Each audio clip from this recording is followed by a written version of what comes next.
Velkommen tilbake.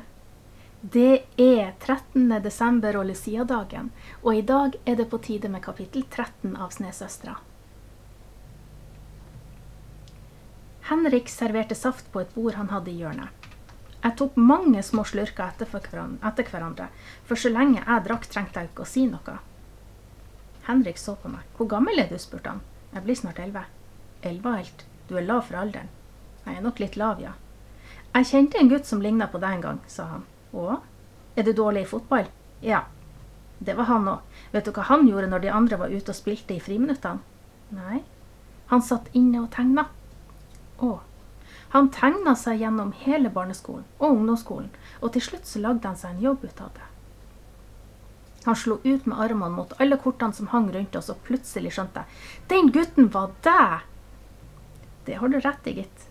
Så du har tegnet dem også, ikke bare trykket dem? Hvert eneste et. Jeg kan ikke tegne seg, men jeg kan svømme, og jeg har en venn som også svømmer. Har du mange venner? Nei, bare han ene. Jeg tok meg i det, for jeg hadde jo Hedvig også nå. Dessuten visste jeg ikke helt om Jon og jeg var venner lenger. Det hadde ikke følt det sånn i det siste. Jeg mener, jeg tror jeg har 2, sa jeg likevel. Jeg har 2 venner. 2 gode venner er bedre enn 100 dårlige, sa Henrik. Han skjenket opp i glasset mitt som var blitt tomt. Likte du safta? Ja, sa jeg. Bare drikk, jeg har mer. Han smilte igjen, og jeg kjente at jeg likte han skikkelig godt. Hvordan virker den, spurte jeg og pekte på trykkpressa. Den gamle saken. Han reiste seg og la en hånd på den. Jeg kaller den for Martha. Alle maskinene her inne har et navn. Å, hvorfor det? Alle maskiner med respekt for seg selv bør hete noe. Ja, de bør kanskje det. Kom hit, sa Henrik, så skal jeg lære deg hvordan man gjør det. Han tok frem tuba med farge og smurte på de store rullene av metall. 1 og 1 farge om gangen, sa han. Så trykket han på en stor rød knapp, og kortene kom ut. Først bare med rødt. Så smurte han på blått.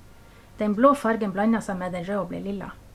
Til sist brukte han gult, som lagde alle slags typer av både oransje og grønt når fargene blandet seg med rødt og blått. Jeg klarte ikke å ta øynene fra maskinen som jobbet og kortene som kom ut, finere for hver ny farge som ble lagt til. Tida gikk mens vi holdt på. Jeg ble varm i kinnene og glemte hvorfor jeg var her.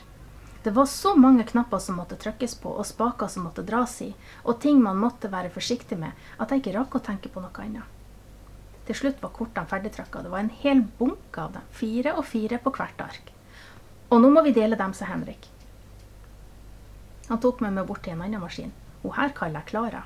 Hvorfor det, sa jeg? Syns du ikke hun ser ut som en Klara? Jo, flirte jeg. Sammen la vi bunken med kort på et brett av metall, og så viste Henrik meg hvordan man skulle dra ned en diger spak sånn at en kniv skar gjennom arkene så de ble delt i 2. Så gjorde vi det samme en gang til, og da ble det 4 kort av hvert ark. Vær så god, sa han. Han ga meg et av dem. Du kan få det i tillegg som takk for innsatsen. Takk, sa jeg. Han smilte til meg. Skal vi ta en bunke til? Ja, sa jeg. Men så kom jeg til å tenke på Villa Kvisten og Hedvig. Det var jo derfor jeg var her. Og nå som Henrik og jeg var blitt så gode venner, nå som vi hadde drukket saft sammen og trykket kort sammen, da kunne det vel ikke være så farlig å spørre. Det var noe jeg ville si, sa jeg. Noe jeg lurte på. Jeg har sett deg før i dag altså. Og utenfor... Jeg tok mot meg. Utenfor Villa Kvisten. Hæ? Henrik rynket brynene. Jeg har sett deg stå utenfor Villa Kvisten, sa jeg. Så det har du. Han snudde seg vekk fra meg og begynte å koste papirrester fra gulvet under Klara. Henrik, sa jeg, skulle vi ikke lage en bunke til? Han dro opp ermet på skjorta for å sjekke klokka, men det så ikke ut som han egentlig så på den. Den er mye, sa han. Jeg har en diger bestilling som skal ut i morgen tidlig, så jeg blir nødt til å sette opp farten.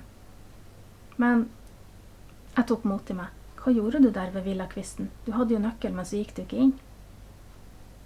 Plutselig stirret han på meg igjen. Og nå var blikket det samme underlige som da jeg hadde sett han første gang. Var han sint, eller trist, eller begge deler? Hold deg unna det huset, sa han. Kosten og feiebrettet i hendene hans skalv. Men hvorfor? Bare hold deg unna. Men, og nå må du gå, for jeg må jobbe. Jeg skyndte meg hjem og rakk akkurat middag. Jeg hadde fremdeles ikke sagt noe til mamma og pappa om hverken Hedvig eller Villakvisten, så derfor sa jeg ikke noe om Henrik og trykkeriet heller. Tidligere ville de kanskje merke at jeg var veldig stille og rar, men ikke nå for tida. Jeg la meg som vanlig den kvelden og gikk på skolen som vanlig neste dag, men hele tiden tenkte jeg på Henrik. Hvorfor var han blitt så sint? Hva det var med Villakvisten? Jeg fikk ikke med meg noe særlig på skolen, men det var ikke så farlig. Det var nest siste dag og vi lærte uansett ingenting.